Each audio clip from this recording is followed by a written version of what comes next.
Bien, entonces, mis queridos hermanos, el tema que tenemos es Dios me hace victorioso. ¿Lo cree usted? Mire, se da cuenta que nosotros, por nosotros mismos, no podemos decir que somos victoriosos, sino que necesitamos de Dios para ser victoriosos. Y muchas veces creemos que con una declaración podemos nosotros salir de una circunstancia difícil. Necesitamos, como hicieron todos los personajes en la Biblia, oraron a Dios, clamaron a Dios, invocaron a Dios. Y es así que realmente se hicieron hombres y mujeres victoriosos, como dice Hebreos el capítulo 11, versículo 2, ya que por ella, o sea la fe, dejaron buen testimonio los antiguos. Así que Dios me hace victorioso. Puedes decirle al que está ahí a tu lado, Dios te hace victorioso. Amén. Amén, qué lindo. Dios te hace victorioso. Amén. Amén. Gracias, hermana Paulinita. A ver, aquí, ahí está bien. Sí. Bien, entonces, mis queridos hermanos, recordemos esta imagen es algo que tienes que siempre recordar. Tenemos tres enemigos. El mundo, la carne y el diablo. El mundo, un sistema organizado en rebelión contra Dios.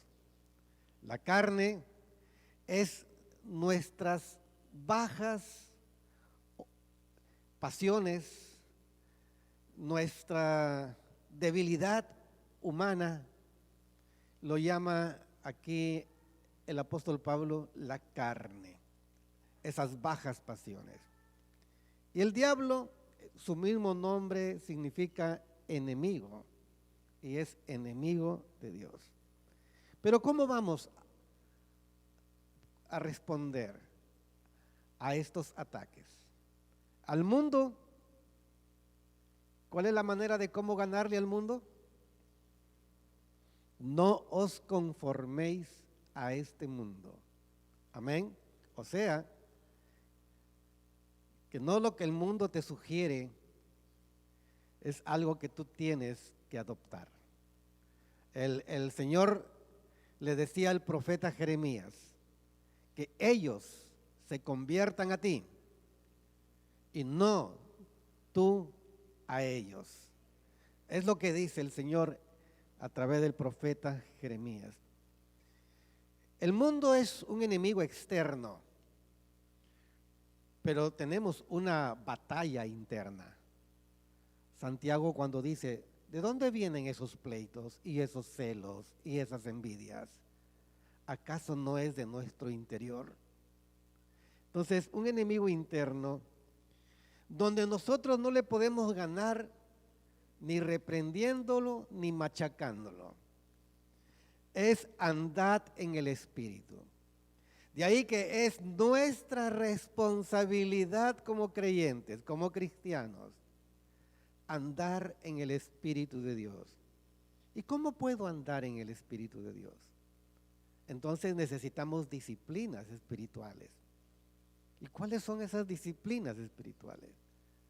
Tu oración, tu devocional con Dios, tu estudio personal de la palabra de Dios, ir a tus estudios bíblicos, ir a tu célula, congregándote en la iglesia y evangelizando, llevando las buenas nuevas. Son disciplinas que nos mantienen en el Espíritu de Dios. Y cuando el Espíritu de Dios abunda en nuestros corazones, vamos a poder derrotarnos a nosotros mismos. ¿Se da cuenta? Y el enemigo, en realidad, el enemigo aquí, a quien más temor da, no son los externos, sino el enemigo interno, es la carne, las bajas pasiones. Y al diablo, ¿de qué manera le podemos ganar? ¿Cuál es la estrategia para ganarle al diablo? Obediencia a Dios. Someteos a Dios y el diablo huirá de vosotros. ¿Se da cuenta que cuando hay creyentes sometidos a Dios, creyentes obedientes a Dios, el enemigo ni siquiera tiene intención de atacarlo? ¿Por qué? Porque va a chocar contra un arma que está allí contra él y que él sabe que no puede. La única manera que el diablo puede acercarnos a nosotros, la única manera que puede acercarse a nosotros es a través del mundo. Por eso que detrás del mundo, ese sistema organizado en rebelión contra Dios, el apóstol Pablo dice que el príncipe de la potestad del aire está detrás de ese mundo y lo hace a través de los hijos de desobediencia. Efesios 2, 1 y 2, usted apúntelo para que lo encuentre, cómo el enemigo trabaja detrás del mundo. El mundo sí se acerca a nosotros a través de los ojos, a través de las emociones, de los sentimientos, y se va acercando a nosotros. Pero como nosotros estamos con Cristo somos más que vencedores. Amén.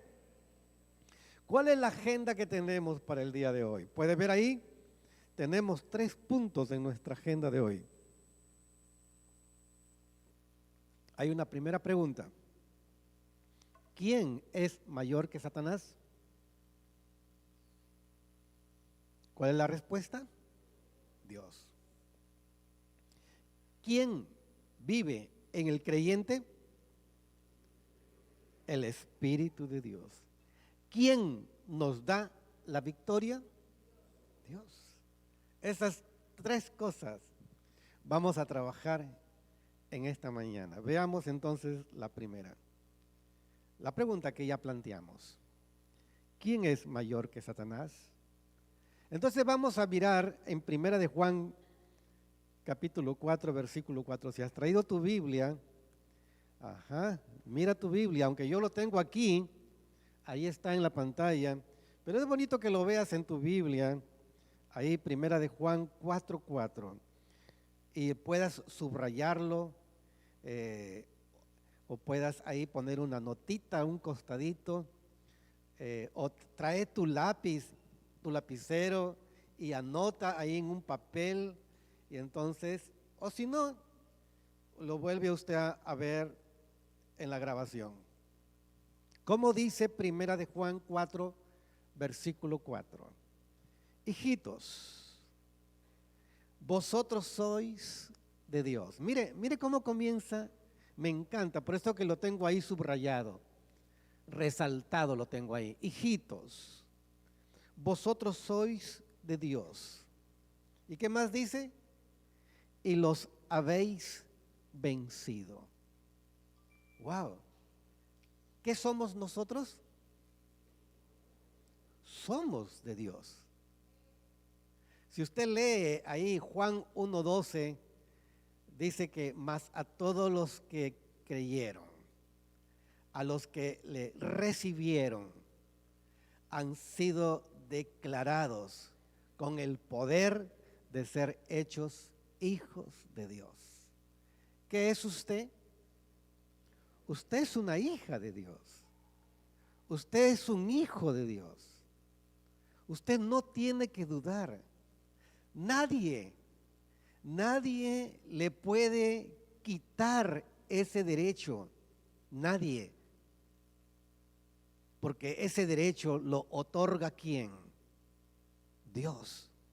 Por eso que en algunas traducciones dice que Dios nos ha dado el derecho de ser hijo de Dios. ¿Cómo es que André puede justificar ante la sociedad que es hijo de Eber y Cecilia. ¿A través de qué? La partida de nacimiento, claro. Sin esa partida de nacimiento, él es hijo de nadie. Y cuando Dios dice que nos ha dado el poder, la potestad, el derecho de ser hijo de Dios, es como que hay una partida de ese nuevo nacimiento que indica que usted es hijo de Dios. Y cuando alguien quiere poner en duda, como que usted saque esa partida y dice, aquí está. O si no, más claro, ¿dónde está? Aquí está. Aquí está. Aquí está mi partida que dice que yo soy hijo de Dios. Y si alguien lo pone en duda, es su problema. Pero yo soy un hijo de Dios.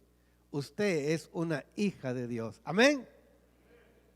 ¿Y qué dice de los hijos de Dios? Hijitos. Es la forma tierna que aquí el apóstol Juan se dirige a la iglesia como hijitos. Y algunos dicen que probablemente Juan ya era muy anciano cuando él estaba escribiendo esta carta. Hijitos, vosotros sois de Dios. No se olviden de eso. Es la intención de Juan cuando dice, por favor, nunca se olviden que ustedes son hijos de Dios. Y como somos hijos de Dios, entonces estamos hechos ¿para qué? Para vencer. Wow. Usted está hecho de un material espiritual que es capaz de vencer, que somos capaces de vencer, porque si Dios está con nosotros, ¿quién contra nosotros? Por eso que el apóstol Juan dice que es nuestra fe que vence al mundo, porque todo aquel que es nacido de Dios vence al mundo. ¿Y quién ha vencido al mundo? Nuestra fe, porque hemos creído en el Hijo de Dios, porque lo hemos recibido y porque somos hijos de Dios. Amén, qué lindo. Vosotros, dice, sois de Dios y habéis vencido. Mire lo que dice a continuación. Porque mayor es el que está en vosotros que el que está en el mundo. ¿Quién es mayor? Dios. Y cuando pasamos por circunstancias así, medias así como pesadillas, o cuando pasamos por circunstancias de opresión demoníaca,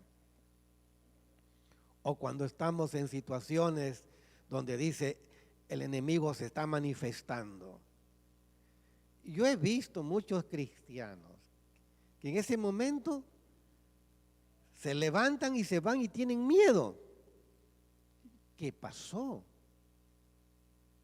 ¿Por qué? El miedo activa nuestras debilidades, entre ellas la impotencia.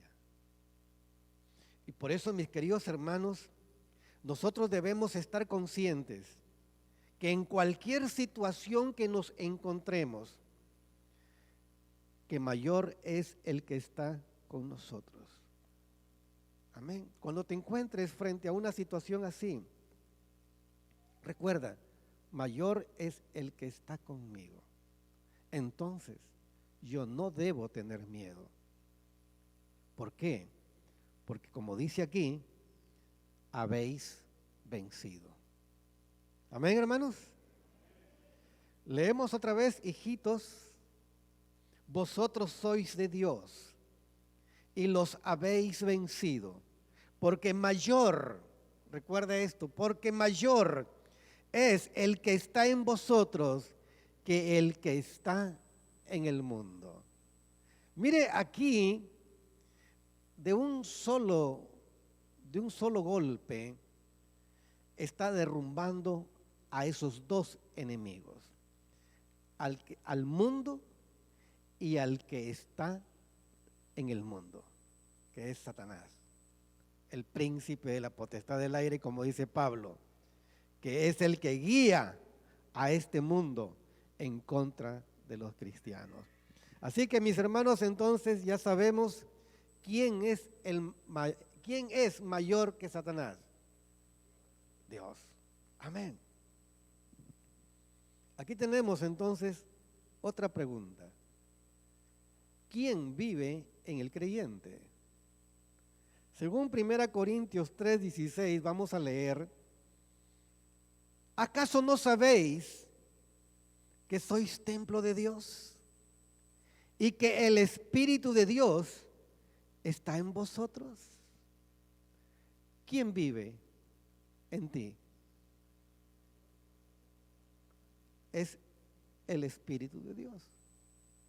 ¿Y en qué nos hemos convertido nosotros en el momento que el Espíritu de Dios está en nosotros? Nos hemos convertido en un santuario, en un templo, en un lugar. El templo era el lugar para adorar a Dios. Entonces nosotros somos adoradores, porque el Espíritu de Dios está en nosotros, está dentro de nosotros. Y la promesa que hay en la palabra de Dios dice que el Espíritu Santo estará en nosotros y con nosotros. En significa dentro de, y con significa al lado de, que quiere decir que el Espíritu Santo está dentro de nosotros, como también está al lado de nosotros. Y así lo ha prometido Dios, para que nosotros los cristianos sepamos entonces quiénes somos. ¿Quién vive en el creyente? ¿Acaso no sabéis que sois templo de Dios? Tu cuerpo, tu alma y tu espíritu, todo tu ser, cuerpo, alma y espíritu, es templo del Espíritu de Dios. Amén. ¿Lo estás pensando que eres? Por eso es que este templo, que somos nosotros, espíritu, alma y cuerpo, debemos saber administrarlo. Y como dice Pablo, no entregar nuestro cuerpo a las pasiones mundanas. No entregarnos a las pasiones que gobiernan el mundo. Entre ellas quizás no entregarlo al alcohol, no entregarlo a las drogas, no entregarlo a la fornicación, no entregarlo al adulterio, no entregarlo a los vicios de este mundo. ¿Por qué? Porque somos templo del Espíritu de Dios. A donde vayas, a cualquier lugar que vayas, usted es templo del Espíritu de Dios. Y allí, aunque el lugar donde usted va es un lugar de tinieblas, usted brilla en medio de esa oscuridad. Porque Dios dice, vosotros sois la luz del mundo. Amén. Vosotros sois la luz del mundo.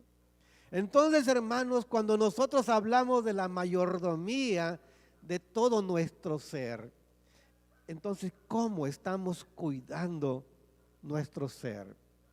Espíritu, alma y cuerpo. Había una publicidad muy antigua. El chiquitín que salía ahí en la publicidad, en la propaganda, salía saltando. Decía, yo sé cuidar mi cuerpo, yo sé cuidar mi cuerpo. Y yo le decía a Daniel, cuando Daniel estaba chiquito, dice, ese niño eres tú, le digo. Y corría, y yo sé cuidar mi cuerpo. ¿Cómo cuidamos nuestro cuerpo?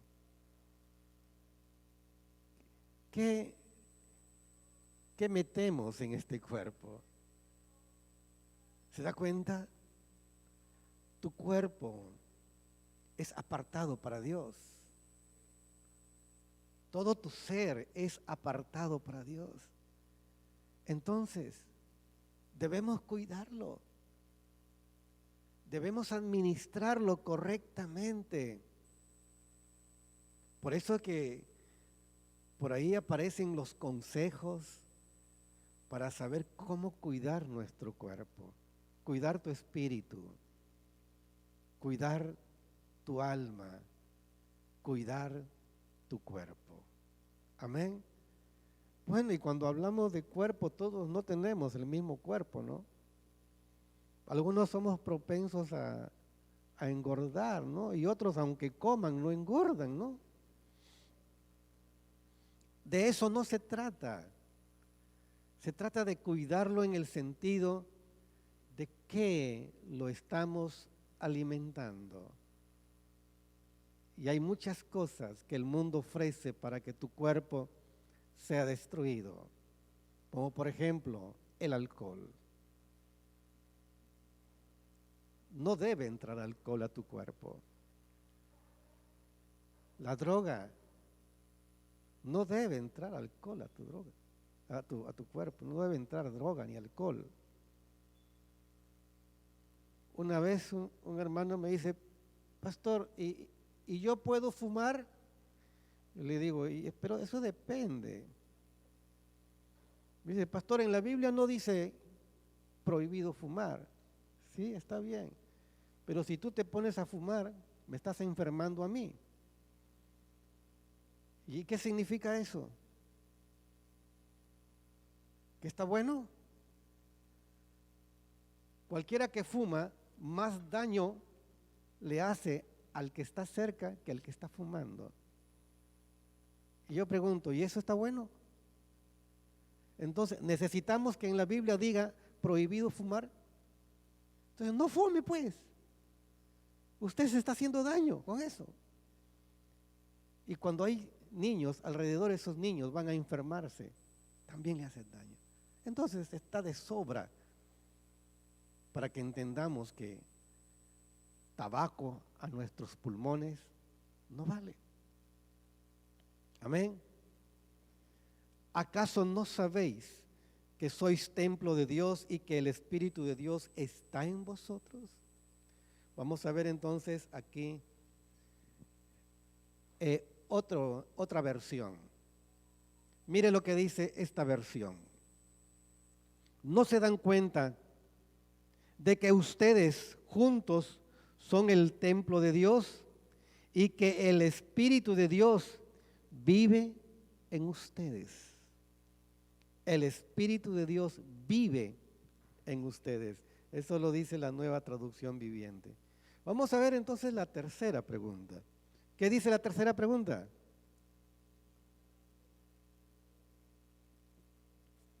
¿Quién nos da la victoria?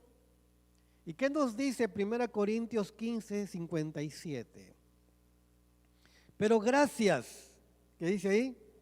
Pero gracias sean dadas a Dios, mire, que nos da la victoria por medio de nuestro Señor Jesucristo. Entonces significa que cada vez que estamos en alguna situación adversa, ¿a quién recurrimos? A Dios.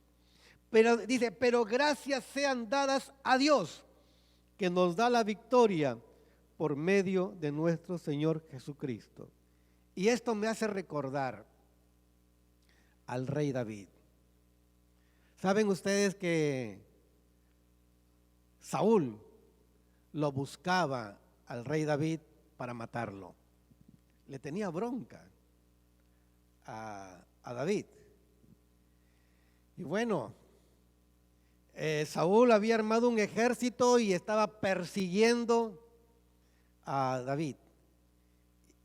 Y según la historia, Saúl estaba cerca de atrapar a David.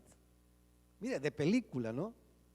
Estaba cerca. Y entonces es ahí donde David clama a Dios.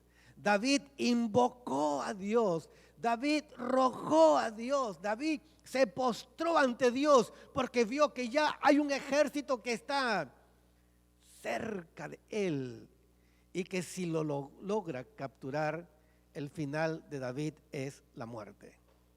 Eso era lo que había decretado el rey Saúl, matar a David. Pero dice la Biblia que en ese mismo instante viene un mensajero que le dice a Saúl: Saúl, los filisteos han entrado. ¿Y qué hace Saúl en ese momento? Saca el cálculo: ¿David o los filisteos? ¿Ah?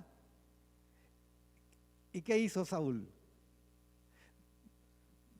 Dio la vuelta y se dirigió porque tenía que pelear contra los filisteos.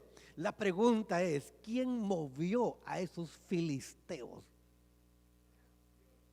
para que Saúl deje de perseguir a David? Fue Dios. Mire las cosas que Dios hace cuando Él cumple una promesa con sus hijos, que se llama la preservación. ¿Cómo Dios preservó a David y lo hizo de esa manera? Porque Dios podría haberle dado una orden a un ángel y decirle: ángel, encárgate de Saúl. Y el ángel lo cumplía al toque nomás. Pero no. Dios quiso mostrar que Él es soberano y que nosotros podemos ser bendecidos por la soberanía de Dios, de que Él sabe cómo hacer las cosas para que nosotros seamos preservados. O sea que Dios nos preserva a su manera, no a nuestra manera. Amén, hermanos. Pero dice: pero gracias sean dadas a Dios, que nos da la victoria por medio de nuestro Señor Jesucristo. Y hay tantas historias, por eso les recomiendo, lea la Biblia. Ahí hay mejores historias que en Netflix. Amén. A ver otra vez, lea la Biblia, porque ahí hay mejores historias que en Netflix. Amén. ¿Les gustó la idea, no? Sí. Ahí están las mejores ideas. Cuando yo me pongo a leer, por ejemplo, estoy leyendo últimamente Génesis otra vez. Es un libro que me apasiona y me meto en la historia y comienzo a disfrutar cada vez que leo ahí la palabra de Dios. Así que, hermanos, entonces estamos convencidos que quien nos da la victoria es el Señor. Amén. Entonces resumimos y decimos que Dios es mayor que Satanás. Amén. Que el Espíritu de Dios vive en el creyente y que Dios nos da la victoria. Amén. Amén, hermanos. Gloria a Dios. ¿Quién es el mayor? Dios. Y entonces Satanás, ¿cómo queda? A ver, Dios es inmenso. ¿Y a dónde a esta altura lo dejamos? ¿Más bajito? ¿Más bajito? ¿A dónde? Más bajito. ¿Cómo, hermano Leo? Más abajo, ¿no? Hermano, lo podemos mandar a la mínima expresión, como para dejarlo ahí con la mínima expresión, porque el mayor es el Señor y mayor es el que está con nosotros. Amén. A ver, dígalo: mayor es el que está con nosotros. Amén, gloria a Dios. Y la palabra de Dios es contundente cuando dice que el Espíritu de Dios vive en mí. El Espíritu de Dios vive en usted. Usted debe creerlo eso. En el momento que usted creyó, Dios puso de su Espíritu en usted. Pero podemos ser llenos de ese Espíritu y ahí sí depende de nosotros, de nuestras disciplinas espirituales. Amén. Y Dios nos da la victoria. Amén. Vamos a orar al Señor.